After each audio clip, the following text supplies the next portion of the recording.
Hello, டேய் குணா, கோயம்புத்தூர் வந்துருந்தா நம்ம Google தான் பார்த்தேன். டேய் மகேஷே, டேய் நம்ம தரணீஸை பார்த்தேன்டா.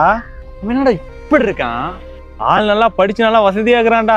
காலேஜ்ல கூட நல்லா படிப்பான், ஆனா இப்போ கேவலம் சுத்தி ஓட்டிட்டு இருக்கான்டா. காலேஜ்ல எப்படி கஷ்டப்பட்டானோ அதுக்கு இப்ப அவனுக்கு பலன் கிடைச்சிச்சுடா. முக்கியமா சொல்றேன், அவன்கிட்ட பேச்சுவார்த்தை வச்சுக்காத, முடிஞ்சா நம்பர் ரிலீட் பண்ணிரு. டைம் கிடைச்சா அவங்ககிட்ட பேசுங்க. நல்ல வேலை, சுத்தி முத்தி எவனும் பார்க்கல. நம்ம ஏரியால தான் பார்த்து பேசிட்டு இருந்தேன். சரி பாக்குறவங்க என்ன டெலிவரி பாய் கூட பேசிட்டு இருக்காங்க ஏதோ நினைச்சிருவாங்களோன்ட்டு தான் நான் வந்துட்டேன். அப்ப எப்படி பேசுறானோ இப்போ வரைக்கும் அதே மாதிரி பேசுறான்டா.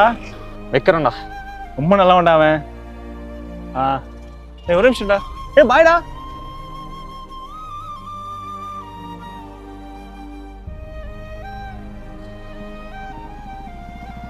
Hello sir,